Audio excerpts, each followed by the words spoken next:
சுருக்கெழுத்து தமிழ் முதுநிலை முதல் தாள் நிமிடத்திற்கு 90 வார்த்தைகள்.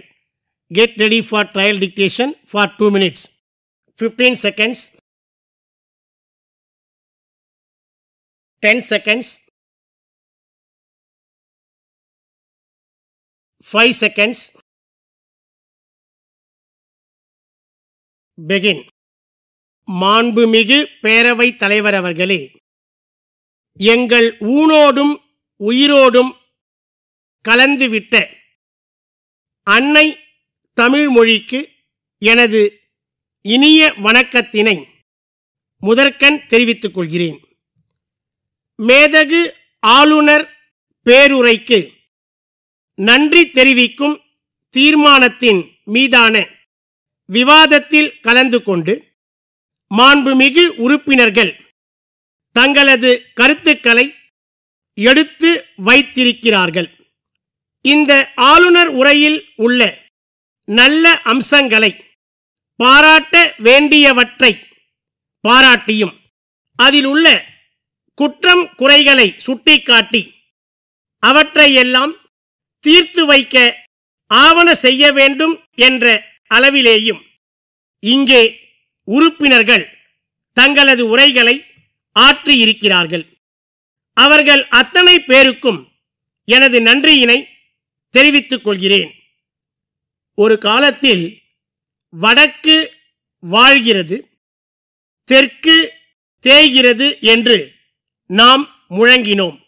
இன்று தெற்கு வளர்கிறது, வடக்கிற்கும் சேர்த்து தெற்கு வாரி வழங்குகிறது என்ற அளவுக்கு நாம் வளர்ந்துள்ளோம். இத்தகைய தகுதியும் பெருமையும் தமிழ்நாட்டிற்கு சாத்தியமானது இந்த நல்லாட்சியால்தான் என்பதை இங்கே நான் சுட்டிக்காட்ட விரும்புகிறேன். ஆட்சி என்பது வெறும் அதிகாரம் அல்ல, கொள்கையை செயல்படுத்தும் களம். இதன் அடிப்படையில் எல்லாருக்கும் எல்லாம் என்ற கருத்தியலை அடிப்படையாக கொண்டு இந்த ஆட்சி நடைபெற்று கொண்டிருக்கிறது.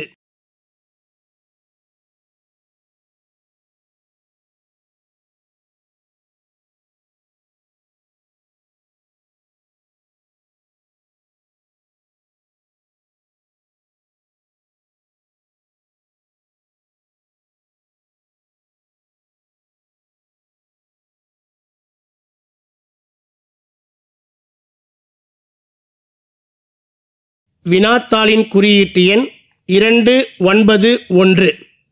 291.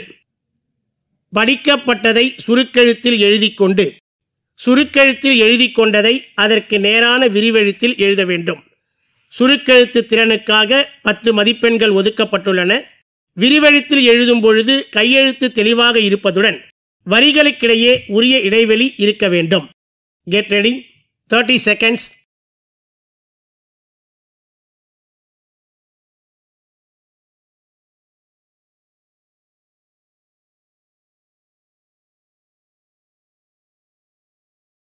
Fifteen seconds. 10 seconds. 5 seconds. Begin. தலைவர் அவர்களே, கல்வி மானிய கோரிக்கையின் மீது என் கருத்துக்களை தெரிவித்துக் கொள்ள விரும்புகிறேன். இன்றைய தினம் நான் இந்த விவாதத்தை துவக்கி வைப்பதில் பெருமகிழ்ச்சி அடைகிறேன்.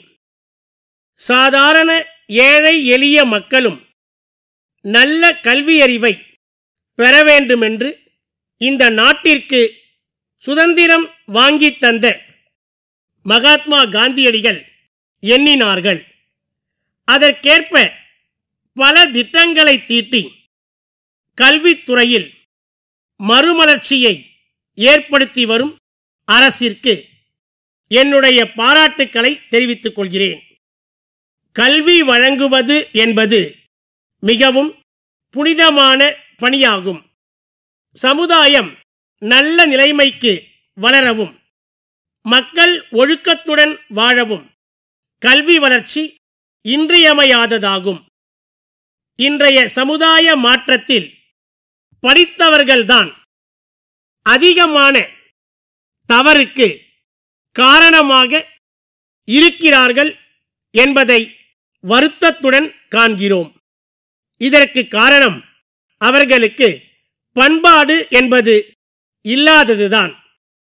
இந்த நிலையை மாற்றிட சமுதாயம் நல்ல முறையில் மேம்பாடு அடைந்திட அறிவு கல்வியுடன் பண்பாட்டு கல்வியையும் வழங்க வேண்டியது நம்முடைய கடமை என்பதை குறிப்பிட விரும்புகிறேன். கல்லூரிகளில் தமிழ் பயிற்று மொழியாக படிக்கும் மாணவர்களுக்கு உதவித்தொகை வழங்கி வருகிறோம். இருப்பினும் அவர்கள் ஆங்கில பயிற்று மொழி வகுப்பிற்கு தான் ஆர்வமாக செல்கிறார்கள். தமிழ் பயிற்று மொழியில் படித்த மாணவர்களுக்கு தமிழ்நாட்டில் வேலைவாய்ப்பில் இன்னும் முன்னுரிமை அளிக்கப்படுமானால் பல மாணவர்கள் தமிழ் பயிற்று மொழியில் படிக்க ஆர்வம் காட்டுவார்கள் என்பதை என்னுடைய ஆலோசனையாக தெரிவிக்க விரும்புகிறேன். நூலகங்களுக்கு ஒதுக்கப்படும் நிதியில் பெருமளவு பணம் ஊழியர்களின் ஊதியத்திற்கே சரியாகி விடுகிறது என்ற நிலை இன்றைக்கு இருந்து வருகிறது.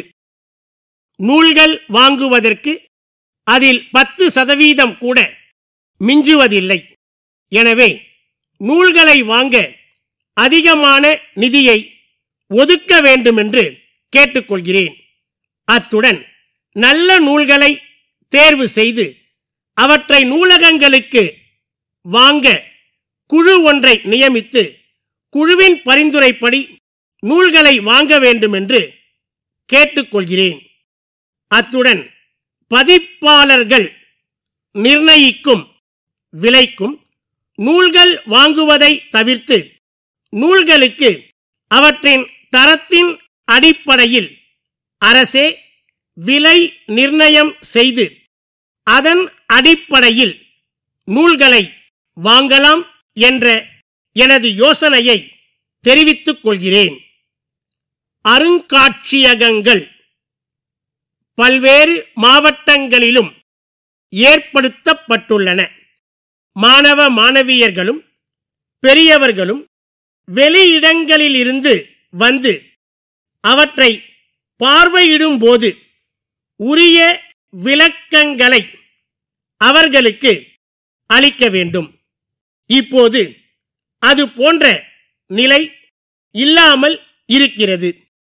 உரிய விளக்கங்கள் அளிக்கிற நிலையை ஏற்படுத்தினால் தமிழ்நாட்டின் பெருமையையும் வரலாற்று உண்மைகளையும் சரித்திர சான்றுகளையும் சரியான முறையில் மக்கள் அறிந்து கொள்ள வாய்ப்பு ஏற்படும்.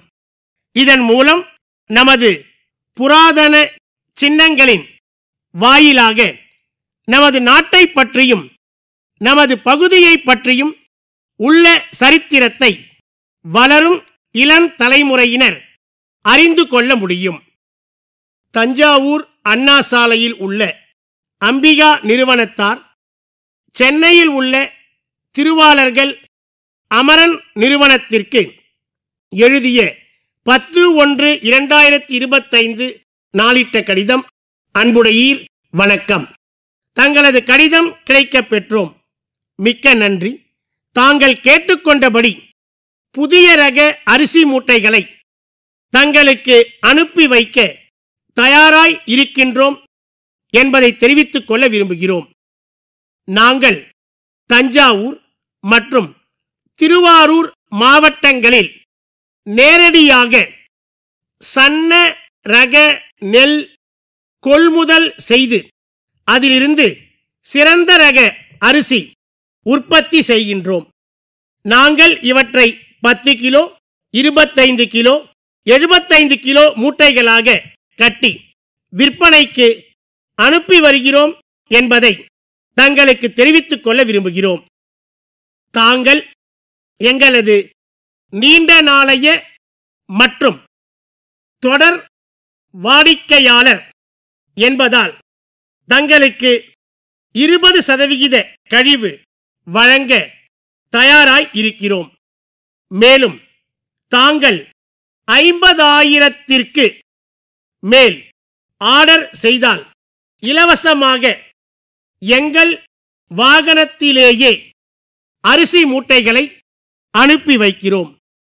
தங்களது தேவைகளை நாங்கள் உடனே வழங்க இயலும் என்ற உறுதிமொழியையும் தெரிவிக்க கடமைப்பட்டுள்ளோம். தங்கள் ஆதரவான பதிலையும் முன்பண தொகையையும் எதிர்பார்க்கின்றோம். நன்றி. தங்கள் நம்பிக்கையுள்ள